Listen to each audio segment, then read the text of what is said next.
What's up, people? Welcome back to another episode of At Home with Mark. Today is episode 4 of season 2. And if you are a subscriber to my channel, in the past month, you have seen me play, or even Instagram actually, you've seen me play through a wonderful piece of gear, the Magnatone Varsity Reverb. And I've been using it on the channel, using it on videos and all that. And it's absolutely glorious. And I got to meet Rod Washburn here as the GM of Magnatone. And really happy to have you here, man. I'm going to geek out about that amp first and foremost. But glad that worked out. Yeah, man. Thanks for being here. Oh, thanks for having me. Yeah, that was a funny one, man. It was like the day you unveiled it. It was like, there it is at your door. You open your door and there's the amp, Yeah, man. And I'm kind of sitting there going, oh, did UPS bring it? Like, please don't have it, open it up and, 1,000 pieces fall out onto your steps or something.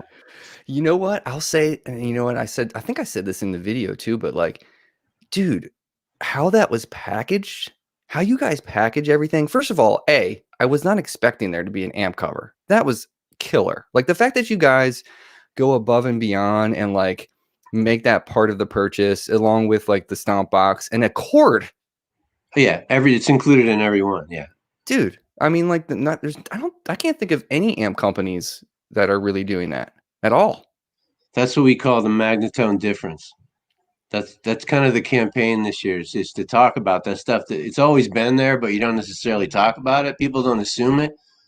And we've had people call and even order that, stores will order all the covers. I'm like, they're all included. They're in there. Oh, they're in there. They're in there. What about the stomp boxes? I'll take 4. They're in there. Yeah, man. I mean, I was super impressed with just like how you guys packaged it too. Like it was super safe. I wasn't concerned at all about tubes being jostled around or anything. It still happens. So, yeah. I mean, for all that, I mean, it costs a lot to have it put together like that. We're actually going up one more level. We just looked at a whole nother packaging that takes it one step further. And we know how it leaves here, but it doesn't always, the problem is if it goes to a store and they unpack it, it might not pack back in before it gets to the next guy. Right. But we try to encourage having one there that never gets opened, or we'll drop ship it directly to the customer or whatever, just so they get that unveiling that you got. And you're like, oh, Man, it's dope. If you guys haven't seen my video of like the first Varsity Reverb video, I've never really done an unboxing video. But I felt like it was time to kind of, I know people give the people what they want, right? They want to see that stuff. But when I pulled that out and then there was like, plastic wrap around it. And then underneath that was like this killer retro amp cover. That's the cool, your amps are the coolest looking things. Thank you. As well, man. Like, and I'm a huge 2-Rock guy. I bought a 2-Rock as my midlife crisis like last year. But man, like talk about mojo, those amps really have like this mystique about them. That's cool. That the cover, we call it the Rolls Royce cover, not just because we think but it's actually made out of the same material that the Rolls Royce tops were made of. Nice. We buy it from that company. So that's part of the deal. It's pretty tough. Yeah. Oh, it's super cool. I saw Ted talking about that. And I think he was in an interview with Mark Agnesi from a while back. Mm-hmm. What's that? So I know that Magnatone started in the 30s. Like it's 37. Yeah. 37. And I know that they've done a lot of different types of gear and stuff. But like, when did Ted come back in? Like, when did he start to like he purchased the name and everything? So his family owned St. Louis Music here. So they had owned Ampeg, and they had actually distributed Magnatone at one point through St. Louis Music, but they had never owned it. And it was kind of, at the point where Ted wanted his own brand. He wanted something to build on, like his family had with St. Louis Music, but he wanted his own thing. And he really dug the idea of taking a vintage American brand and like giving it another life. So as it turns out, looking at Magnatone, like people had just let it go. Like it didn't belong to anybody, nothing. So he spent years buying everything he could find, everything. I mean, we have probably at least 2, if not more, of every amp from every year from different people that had produced it to, I mean, they were making coin operated radios. That was the first thing. You could go into a hotel room, put a nickel in and listen to the radio. That was Magnatone, you know. They Man. had record players. They got huge into the lap steel business. And we've probably got 500 lap steels here, one of each one, and they have a matching amp. You know, it was like these beautiful sets that, you know, at that point there was, Rickenbacker was doing it too, you know, Oha, I think, or there's a couple different companies, but you know, they really did. So they patented the vibrato, and that's, you know, such a big part of our sound. They were Oh. actually the ones who created it, and we built to that spec, exactly to that spec. Mm-hmm. So yeah, and I would say, you know, when I plugged into it, the first thing that I noticed about it was how reactive it is, even with the cleans. Like the clean, like I'm usually almost more with the cleans. yeah, and I'm like a kind of push the amp to the edge of that breakup, leave it there, and I use my volume to kind of clean things up on my guitar. But like, I was really having a fun time playing with that amp, just pristine clean, because it just speaks like there's like a bloom to it, to the tone that I found. Like it compresses in a way, like this, there's the natural compression that happens, I felt like, with that amp. I mean, you can tell me if I'm wrong about, you know, how it's wired and everything, but it felt in the room to me like it was compressing, and it was inspiring to play with. So no, the reactivity is definitely, I mean, I think one of the most outstanding features, and the first thing that people notice when they play it is just the reaction to how you play is just right there, you know, and that does make you play differently right away, and better, you know, because you really, you know, nothing gets squashed. It's, and the idea of being able to have your pickups do what they're supposed to do, like you said, be able to roll off just a little bit and have all that control right there. You stopped, and you don't need as much in between. I mean, it's still great if you want it. Absolutely, you can add any pedals you want. The pedals work great with it.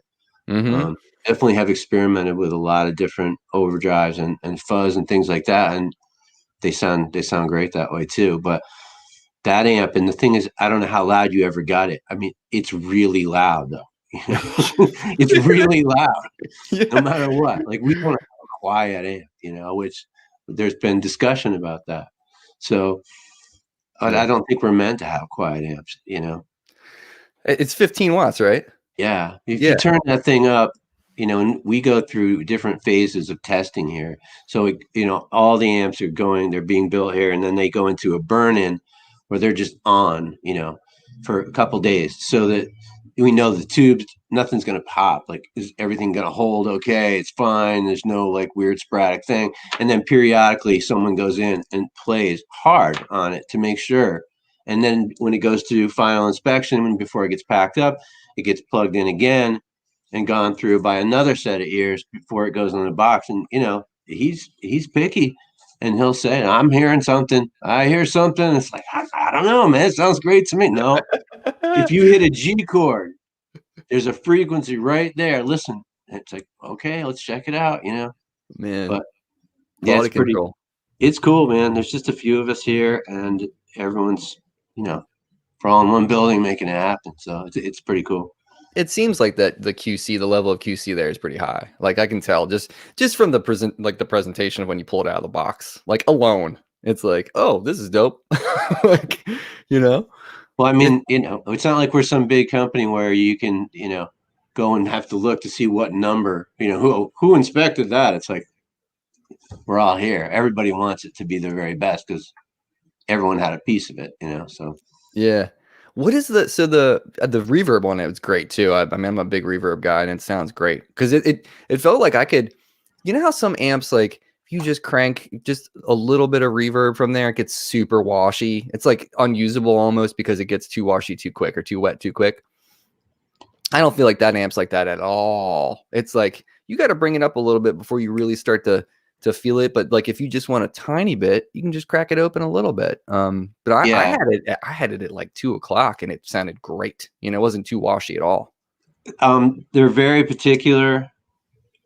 We had there was one point where there was an issue with the reverb pan that we use with the way the connections were, and it was, you know, an option to go to a completely different one. So then the idea of going to a different one meant like, it's like we're making a vaccine, you know, but there is that much, and it ended up being, no, we're going to work on, we found another solution. We're not changing. That is the right pan for this amp, Mm-hmm. it's the Mm-hmm. right one.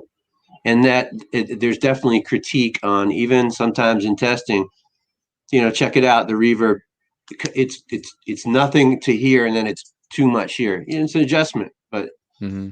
we think we have it pretty dialed in. Oh, it sounds great. It sounds so great. And how does the boost circuit work in that thing? Like, I was using that a little bit. I was finding that I could just have it, probably halfway turned up. Like the volume was about halfway. That's probably as loud as I got it. Mm-hmm. And if I That's pretty turned, good. yeah, it's loud. It was really loud. I thought the paint was going to peel off my walls for a minute, but or all of these Pop Funkos were going to boom.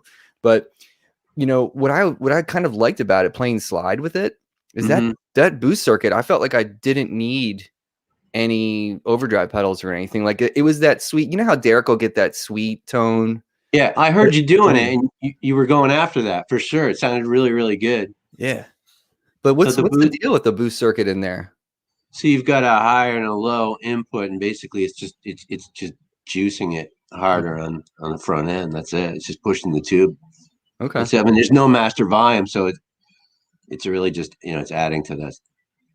Yeah.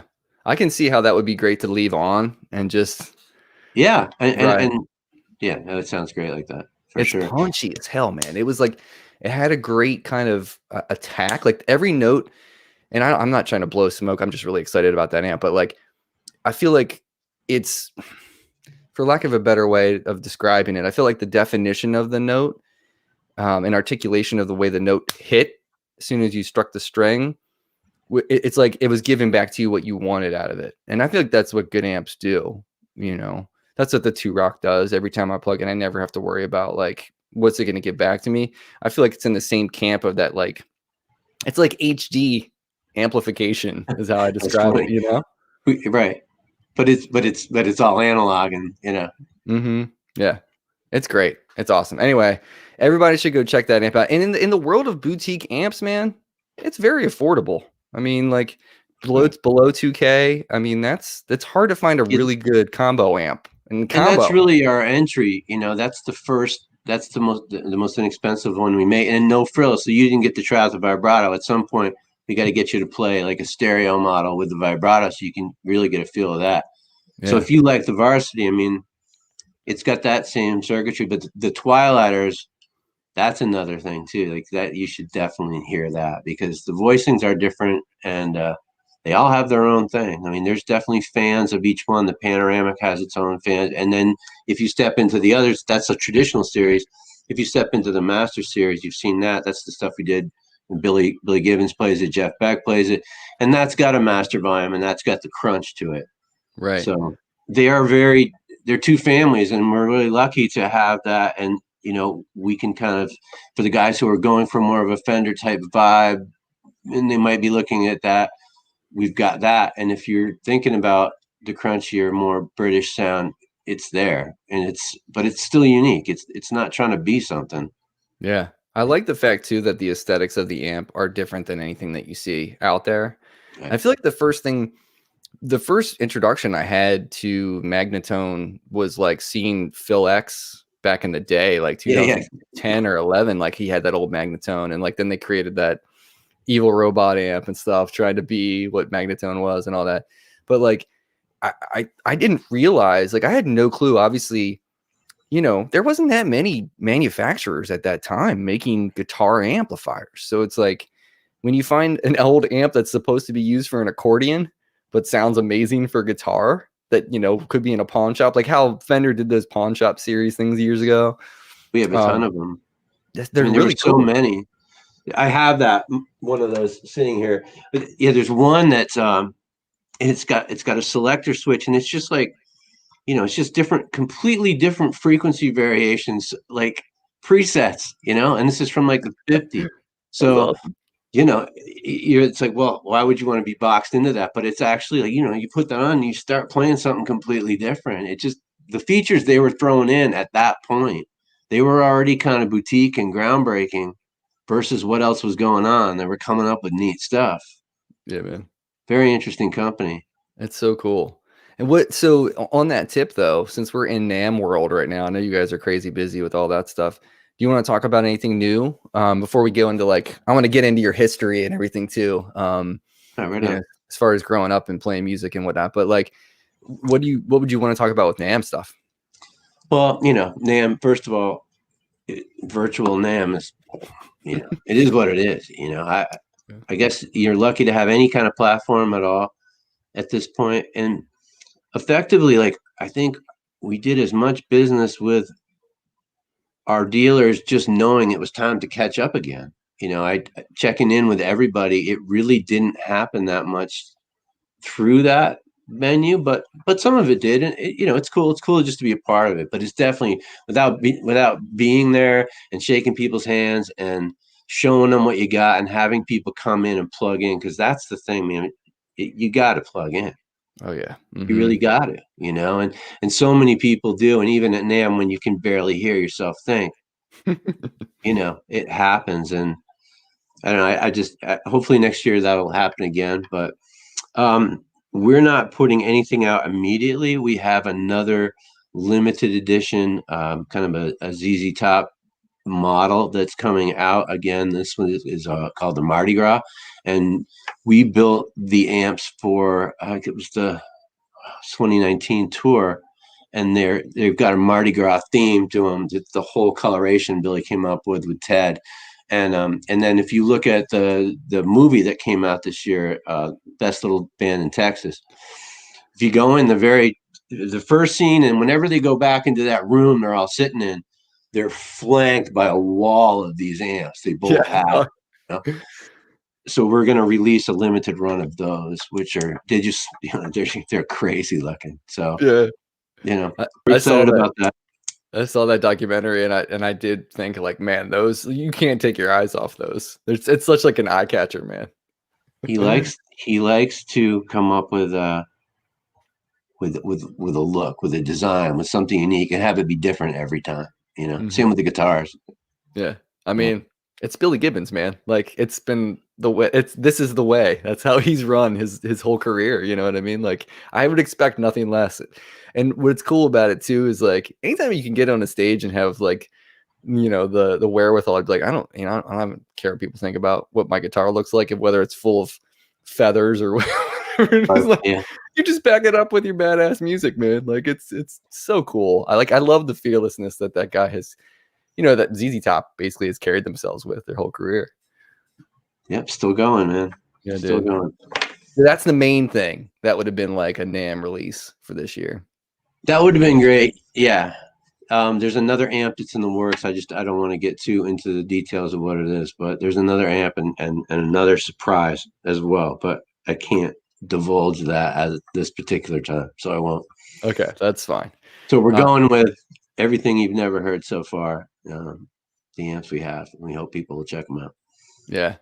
And everybody should really check it out. And like, I have 2 videos that I did with the Varsity. One was just like a first reaction of the amp itself, and the other one I put fuzzes and overdrives and stuff through it so people could hear it. And man, I love me some fuzz. So like, I like it when my amp sounds like it's about to implode, and that thing handled it just fine. It was good. All right, Rod. Well, I'm going to bounce back. I wanted to take care of all that business stuff up front, but I want to get to know Rod. So like, I always ask everybody this question because it's very specific. I have a very specific moment in my life. But do you have a moment in your life that was like clicked and it's music for me? Like, I'm going to learn guitar or piano or whatever it may be. Like, do you have a specific memory? Like, you date way back? Yeah, I think, I don't know if it was. Yeah, I know exactly when it was. I was a little kid. I'd say maybe 5 years old or something. And I went with my parents to, it was a wedding, went to this wedding, and everybody's doing what they're doing, and all of a sudden a band came on, and I have no idea what they were playing or if they were any good at all, but I knew I never took my eyes off them. From that moment, I just stood there on the edge of the stage watching the whole idea and seeing what was going on, and everything changed from really boring event to like everyone having a good time, and it was loud. And I just thought, like, whatever that is, I'm pretty sure I would want to do that and be over there and not over there. Right. I think that was the first thing, you know. And there's my uncle played the guitar, so I knew I wanted my hands on it all the time from a really early age. So When did you actually start playing? I started playing, I guess, on my own when I was probably 10 or 12, and then I started taking lessons when I was about 13 and was playing, you know, in a band by the time I was, I guess, 14 or 15. You know, Okay. we were playing and like trying to write songs and do all that. So Right. What kind of stuff were you like listening to at the time that really got you into guitar music? Because everybody um, has different, artists or different guitarists that really hook them. I mean, the first thing I remember being into as early as like third grade was I was into Kiss, man. That was Kiss and Aerosmith. Aerosmith was from the area. I'm from New Hampshire originally, and they were from that Lake Sunapee area, and it was like that was the local, you know, big thing. And I loved Aerosmith. Definitely was into Kiss a lot for a while. And it was definitely hard rock, you know, Yeah. Sabbath and Deep Purple and all that stuff, man. What was your first rig? Like, what was your first guitar and amp rig? My first guitar. So I mean, first time I actually had a guitar, my family, we moved into this house, and the people before had left behind this Tisco Del Rey guitar in the back room, and like, you know, it only had 3 strings, but at that point I wasn't even sure how many it was supposed to have. I figured it was 6, you know, but Mhm. I didn't know anything about it, and I just couldn't stop messing with it. And then you know, you're figuring out how to use it. I figured out how to plug it into my Pioneer stereo system through the mic jack. And then I figured out if I put it into the cassette deck, you could turn the gain up so it distorted. It went into the red and turned basically you created a master volume, you know, and got some distortion out of it. And then I guess I started taking lessons, and I bought a crate amp, and I had an Epiphone Les Paul that I had for quite a long time. I think that was the first real guitar and amp. And I remember playing some talent shows and stuff with that. Did you have any stomp boxes or anything that you remember like using in the First beginning? one was an MXR Distortion Plus. That's the first one I ever bought. Yep. And then a Phase 90. And then I guess the my favorite pedal I bought it was a Ibanez Tube Screener. I remember I paid $39.99 for it, brand new when it came out. And that I've had that forever and ever and ever. It's probably still around here somewhere, Man, that's crazy. but it was What's cheap then, you know. Yeah, for sure. I bet. I mean, what is if a young guitarist comes up to you and like it says, I'm gonna buy a guitar pedal, Right. but I don't know what kind of effect to get. Like, what would your go-to be? Like, this is what you need as your first guitar pedal. I guess, it would be different to say now because so many people, what you're able to buy now, entry level is crazy. Like, I mean, I have like a little rolling cube, right? That I keep in the living room to just always, you know, I mean, just to even have something like that now where you've got, a black face selection and a Marshall selection and a Mesa, like rectifiers, and you can adjust the gain, and it's got 20 effects on it. And I mean, you don't Yeah. even need pedals to kind of at least get an idea what effects are before you know what they are. But I Hmm. guess I always would push somebody towards an overdrive first, Yeah. you know, Totally. to It's fun. start to understand that concept. Yeah. It's so funny, man, because my first pedal was the Super Chorus pedal, and I don't know why, other than Kurt Cobain, I don't know why I went that direction. Because I just remember going to a music store and being like, all right, and at the time, and we're talking this is early 90s. It was just Boss. It was like Right? Boss pedals that you would see in a store. So I'm like, oh, I know Kurt Cobain uses that. I guess I should get that. I didn't like Must let be al- good. yeah, let alone think about like, oh, I need super sludgy overdrive if I want to sound like Kurt Cobain first. You know what I mean? It's funny. And then at one point I thought to myself, I should have gotten a wah pedal first. Like, it should have been like getting a wah, but like, I don't know. it's such an interesting like thing to think back on, because there wasn't what like we're living in the platinum era of gear as far as I'm concerned. Yeah, Like, I mean, who knew that you could kind of go back and start when? I mean, at one point, all of my pedals were pushed aside, and I had racks. You know, you had a rack. mhm, That was it. And you know, you were using a power amp and two, you know, two speakers and you know, an MP1 and like a quadriverb or something, and triggering it all with a MIDI pedal, and you know, mhm. and then all of a sudden that was not hip at all. You're like the half stack, nothing to see here, right? Just push all your stuff into the closet and pull a Here's my old crusty combo. I'm cool again, right? Uh, did you have like a half stack? Were you like gigging with half Oh stacks? yeah, What were you yeah. playing through? Laney's. Oh dang, super high gainy. And I still have a 412 from a company called Tusk. It was an American made company, TUSQ. American made company. They tried to do a real high end thing out of, I think it was like Clifton, New Jersey or something like that, back in the early 80s. The heads were just ridiculous. I mean, 100 tubes in there and like all these EQ settings and stuff. But that cabinet has got 4 fanes in it, and it's got a really nice, it's deeper. Mm-hmm. And it's been used on so many recordings, and other guitar players that I work with would, can I plug into that? Sure, plug into it. And it's got a really nice, warm, almost like a Bassman, just kind of fluffy push to it that's real nice. Playing through a 412 is something everyone should experience at least once, because It's cool. oh man, Different. it just feels like it wraps its arms around you. It's like, hey buddy, how's it going, man? Like it's such a great sound.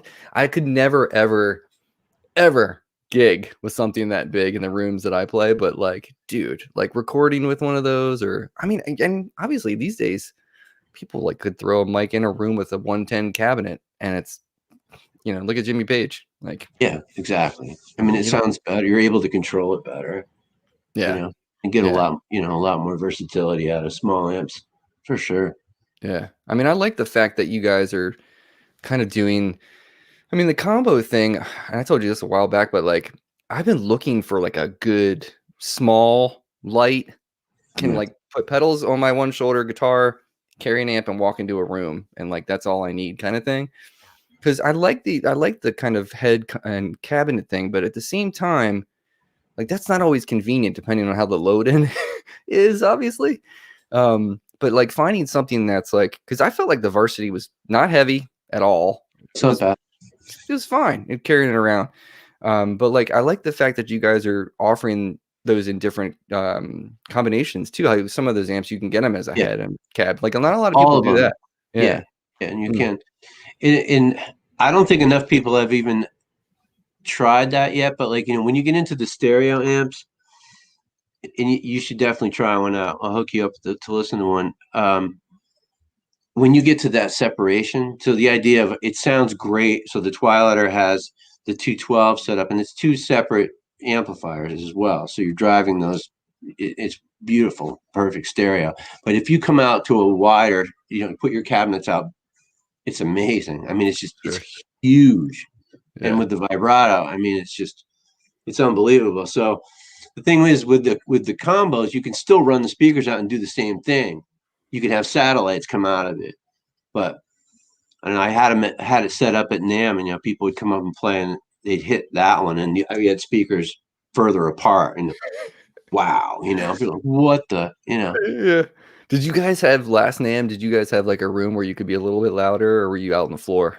We were on the floor, but we continued to be louder anyways, and they just yell at us, you know. Well, I'm hoping I can go next year too. So hopefully we'll all be kind of back hanging out. It was kind of nice to have the break this year, though. That's for sure. It would have been so edgy to do it, you know. I don't think we would have had the attendance, and it's way too risky. But Oh yeah. yeah, let's hope for better things next year.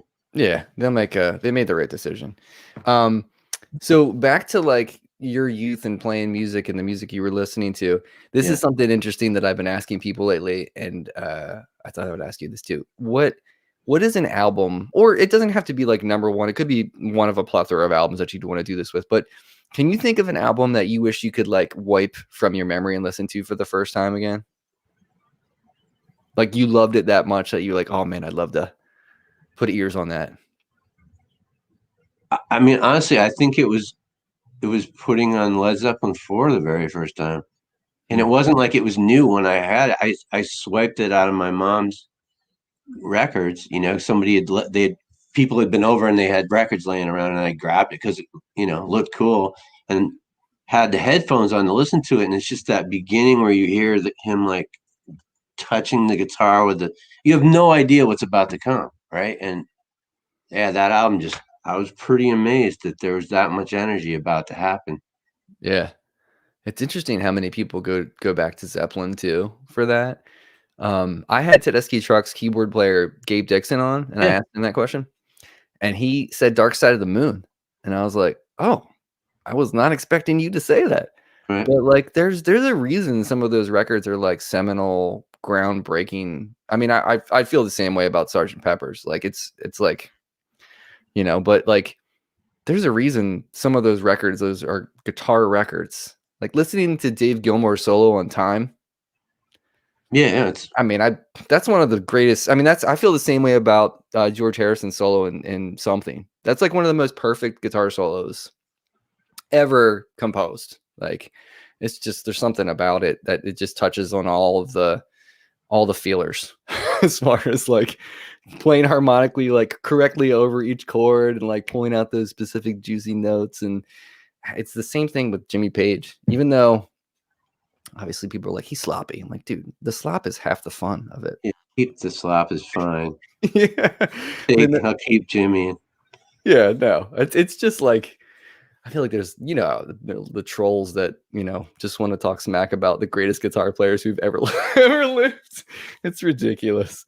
I wanted to ask you too. So, as far as like, we started talking about this before the show, but like getting into a band and like, so you're in high school, you're playing, where did that take you? So, if you're gigging around, during your high school years and you've got a group, you're trying to write music, what did you do? Like, what was your pathway? We talked about being in jam bands and kind of going through some of the same Right. circuits.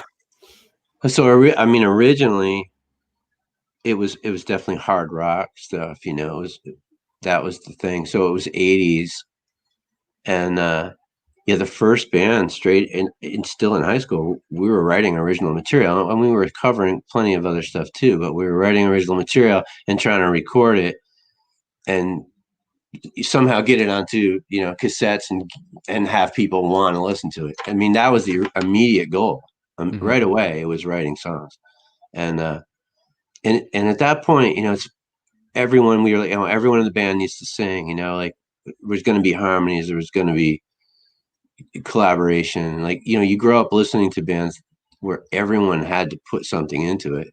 And there was that time period where you had bands with a lot of really talented people in it. And Mm-hmm. I think we thought that right away. And I was really lucky to have a lot of good players growing up to play with, a lot of really good players. So we had a lot of fun with it. And so, I mean, we did that. We started playing clubs real early, like as fast as we could, as young as we could. And sometimes in bars where we weren't supposed to be there because we weren't old enough, but we were doing whatever we could. Um, and then trying to get on that trajectory to be opening for national acts. So the first go around was really almost metal stuff. It was hard rock metal, Mm-hmm. and we did that for quite a while and played. I guess I was from New England. We played all over New England, and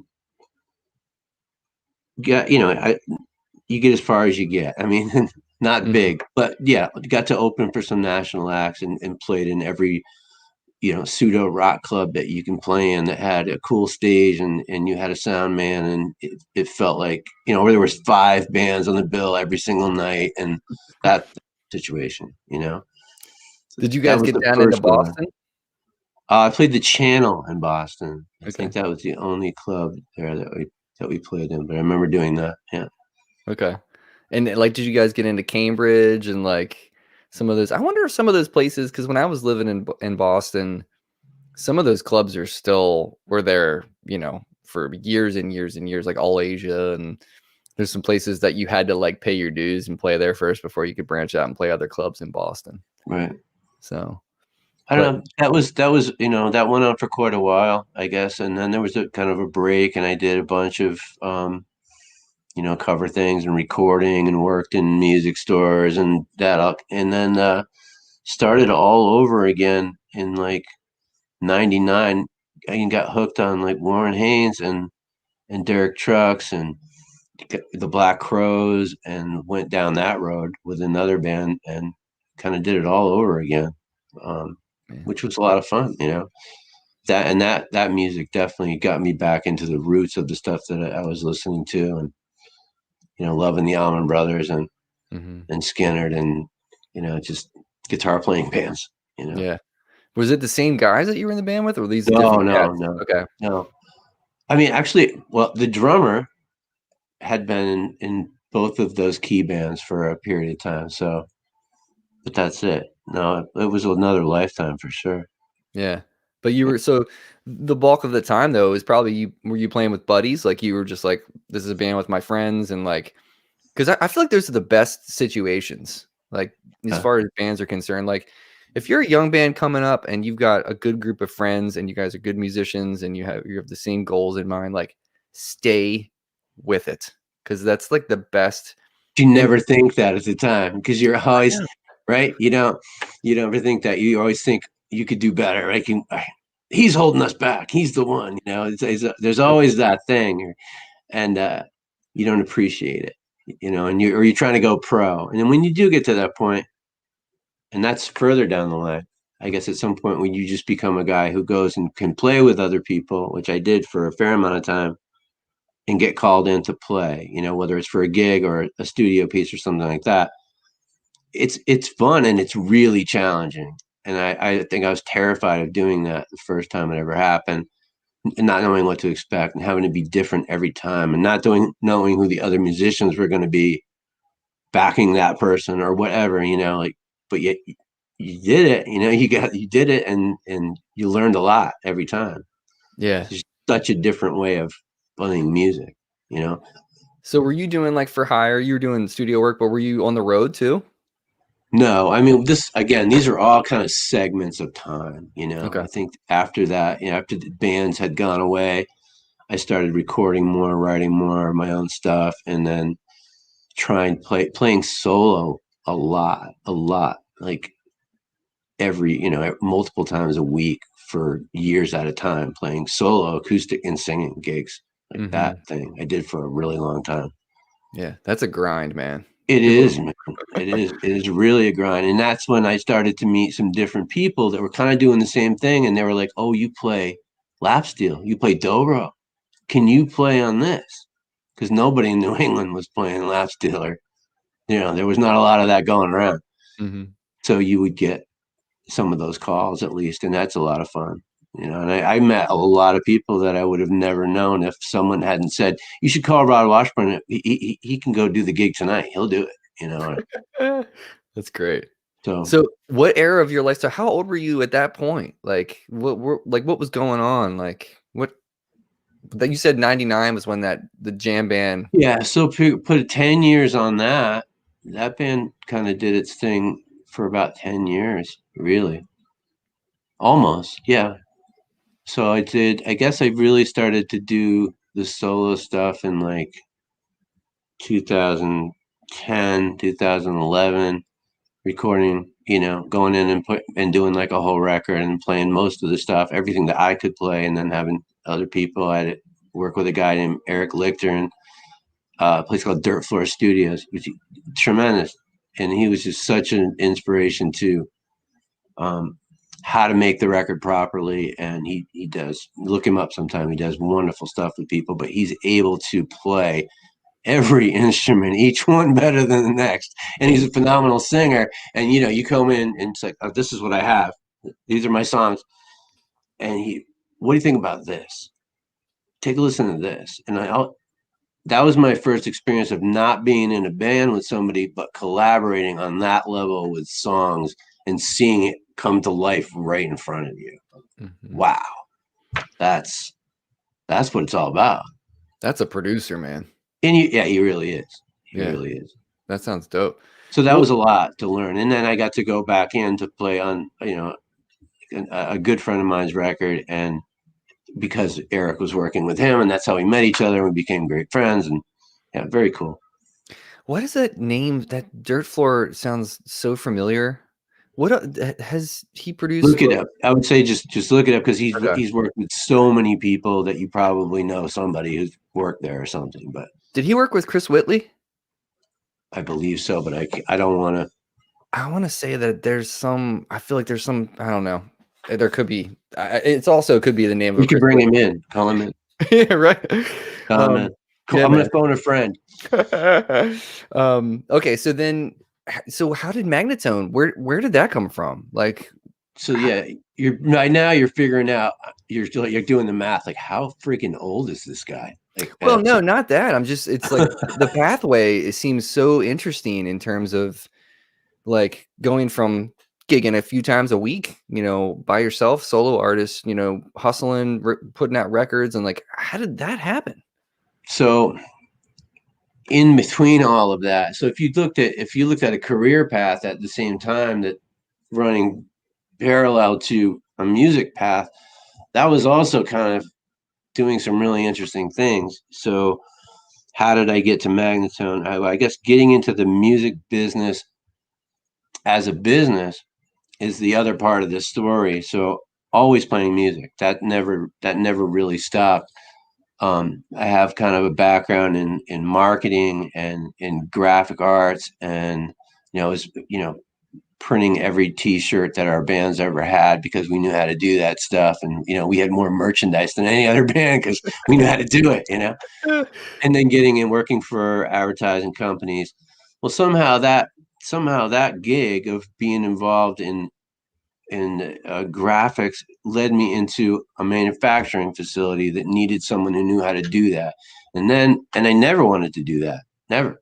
But there I was, and all of a sudden that took over, and you worked your way up to some level in that business, and you're like, now I know all this shit about manufacturing and how to read blueprints and how to do all these things.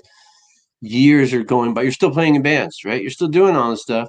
And then I read an ad for a company called the Music People. I'm like, who are the Music People?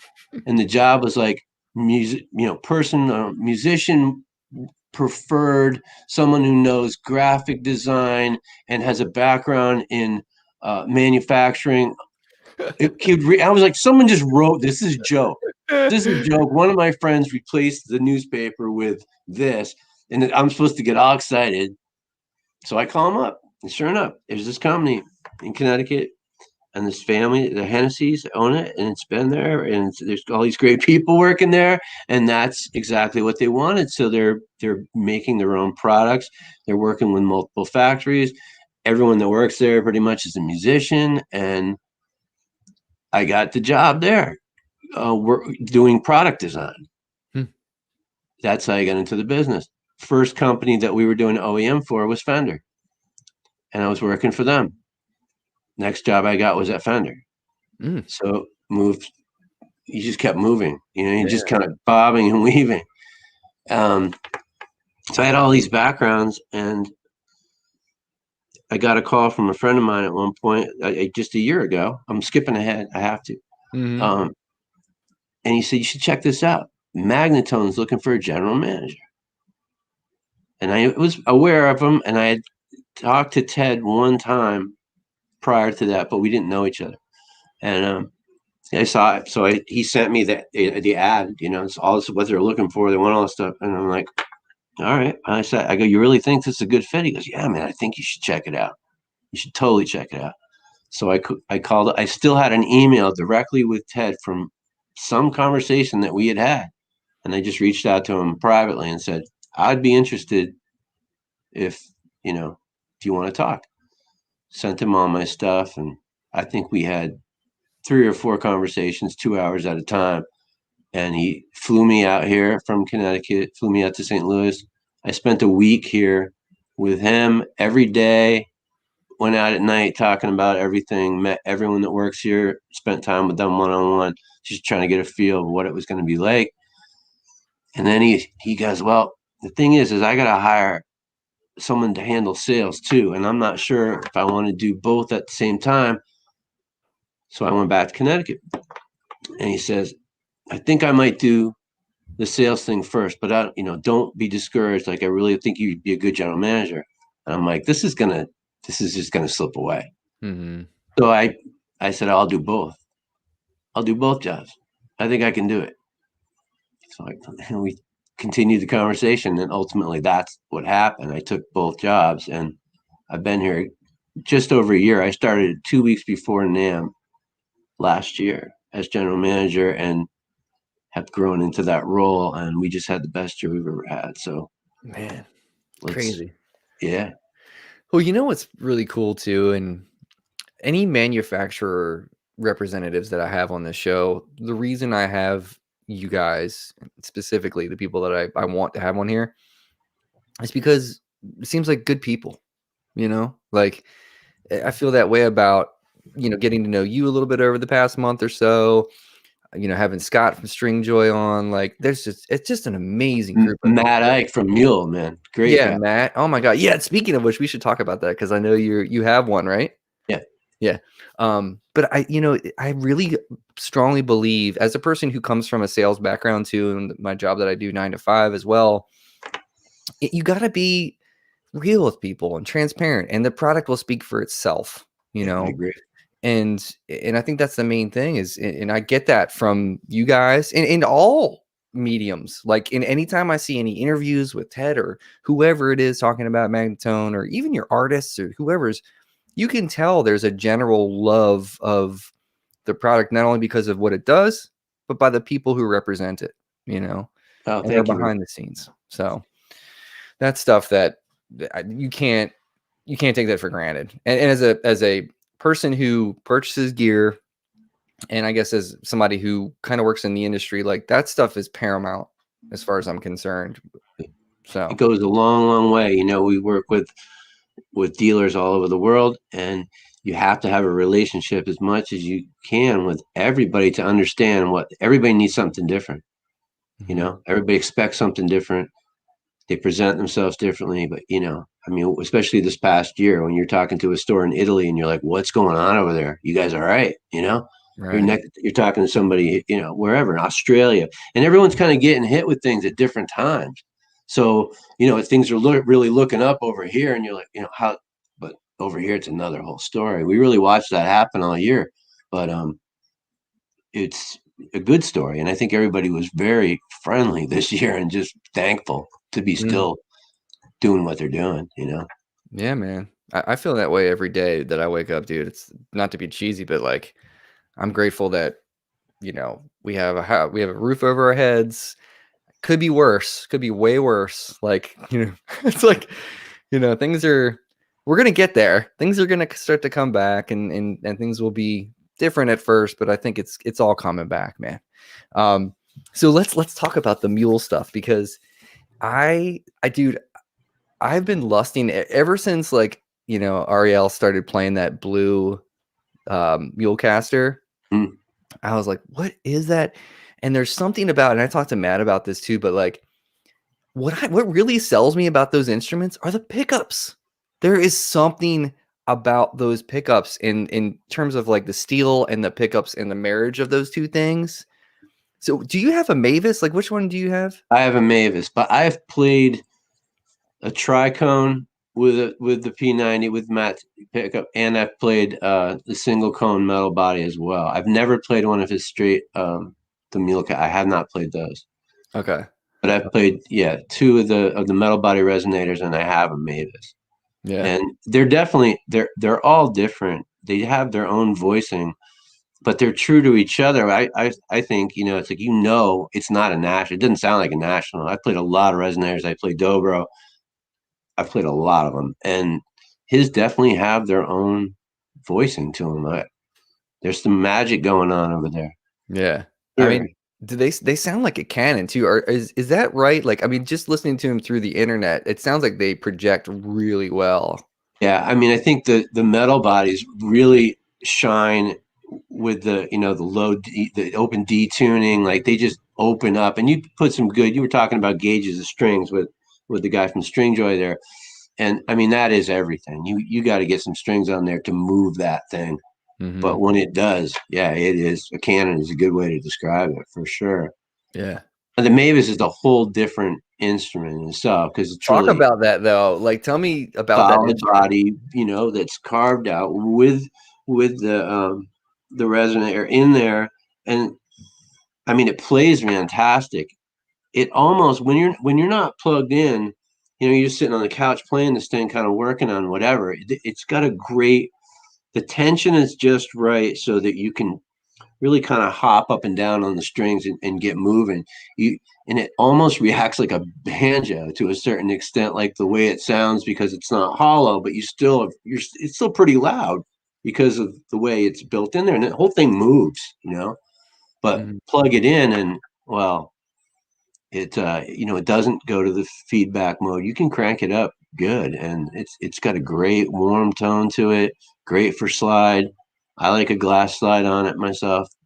Um, that's just me, Yeah. but no, I love it, and I played it in standard tuning for the first couple of months, I guess, that I had it, just to kind of get used to it. But I've got that thing in I think an open G tuning now, and just changing up what I'm doing. But it's just a lot of fun to play. Yeah. It's I love it. it's I got gorgeous. hooked on him, man. I mean, he does great organic marketing. I mean, the first time I saw that video, that maker video, I'm working for Mule now. I get the hat on. I get the hat on. No, that's cool. I love that company. I mean, both of these. I mean, whatever. It's like put Yeah, a mule through a magnetone, bro.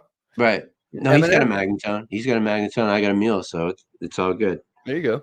So no, I highly recommend them, and I haven't seen anybody disappointed with them yet. So I have to pull the trigger on it at some point and just put a deposit down because what would you get? Which one?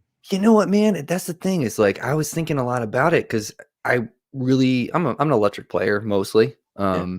You know what's funny? My uncle is a dobro player, resonator player, and he's in his 80s now, but he did stuff with Scruggs and flats and stuff, and like back in the day, and he kind of introduced me to that instrument in a way. And he's the one that introduced me to the Beatles when I was a young kid.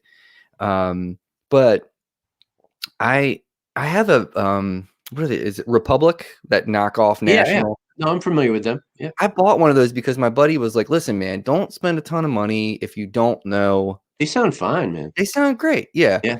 And it was like 600, $700, whatever. It's like a total national knockoff, but Freddie, right? The guy's name is Freddie. Owns that I company. don't know who owns that company, but it's a decent instrument, you know? Yeah, they're fine. Yeah. Yeah, but, And they're cool looking. He does a nice job. He does. yeah, totally, yeah, it's a great looking instrument. I think he Um, makes them all in Asia and then brings them over here and finishes them all here or something like that. But oh, okay, yeah, and the neck feels good, I mean, everything's fine on it, but, you know, what I found interesting about the mule stuff is at one point I was like, "Well, maybe I'll wanna, like, actually get a resonator," but then I was like, I'm an electric player. I should probably Ariel stuff is so cool. Like, and I do that. I've been playing in drop tunings way before I met I Joey heard or you Ariel. talking about that. Yeah.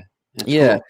And like, I never went as low as C, but I had guitars in D standard for a long time. And cause my voice changed and I had issues with my voice. So I was like, I'll drop it down and help me sing things better. So I've been doing that game for a while, but like, I'm like between the Mavis and Mulecaster because the Mavis is so different.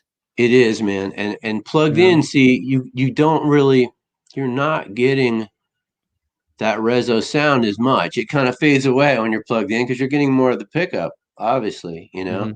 Mhm. There's no pickup on the cone. So you kind of get the best of both worlds, playing it clean, it sounds fantastic clean and I don't know. I've plugged it through pretty much everything we have here just to kind of get a vibe out of it. And it's fun, man.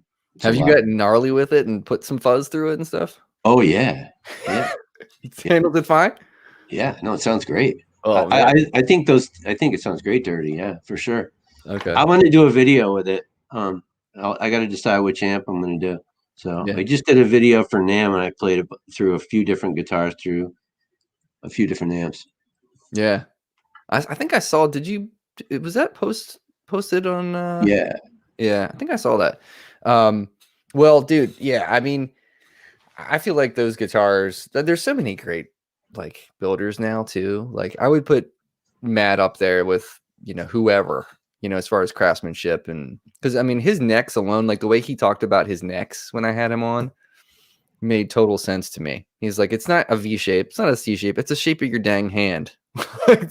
We've done a lot of like putting that under the microscope to see like what best fits, and it's like a V, might be people might think that's great because that's what they played in the 70s or whatever, but like it's not. It's like you should do the shape of your hand.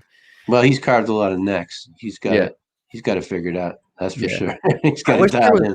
Yeah, I wish there was a dealer around here though, so I could put my hands on one. It's like nobody carries this stuff, and it's not like used stuff shows up. But man, what a great. Right, where are you? Baltimore. Outside of Baltimore. Yeah. So, but I don't know. Yeah, but anyway, just order one. Just order one. I know. It's only $3,000. It's Well, are you ready to do some lightning round? Get down here. Sure. All right, let me. I'm gonna get some. You know the drill. I'm gonna pull up a metronome here. We'll get you scared. Not really though. I'm pretty relaxed for the most part. Cool. So you know the drill. You can go into detail about why you answer the way you do, or you can just cruise through them. Whatever is most comfortable for you. All right, Rod? All right. Sounds good. All right. First question, always the same. Lennon or McCartney? McCartney. All right. Vox or Marshall? Vox. Tube Screamer or Noble's ODR1? Tube Screamer. Because I had it early and I just have a thing for it. Yeah. Yeah, man. Sunny side up or scrambled? Scrambled. All right. Monopoly or Clue? Monopoly. I'm not good at Clue. Never was. Just not good at it. Fair enough. Cobra Kai or Miyagi Dojo? Neither. Have you watched that show? Everyone's telling me to watch it, and I'm like, I like the original movie, but I don't. Is it worth it? I heard it's nostalgic, man. I heard the music's nostalgic in it. That I have heard, but yeah, I'm still gonna say neither. Okay. Alice in Chains or Soundgarden? Garden. Fletch or Fletch Lives? Fletch. EL34s or 6V6s? 6V6s. Okay. All right, and here's the last one. This is going to be crazy. This one's a crazy would you rather question, so prepare yourself. Strap in. Would you rather be compelled to high five everyone you meet or compelled to give wedgies to anyone in a green shirt? I'm going to go with wedgies in a green shirt. Why wedgies? When do you get that opportunity? I don't even think it's politically correct anymore, but it's not. It's right. But it's a joke. All right, you made it through, buddy. You made it through. Well done on the other side, unscathed, unburned. Ladies and gentlemen, guitarists, if you have not played through a Magnatone like this guy hadn't until a month ago, please do yourself a favor and check them out. There's a huge line of amplifiers. How many are in the line now?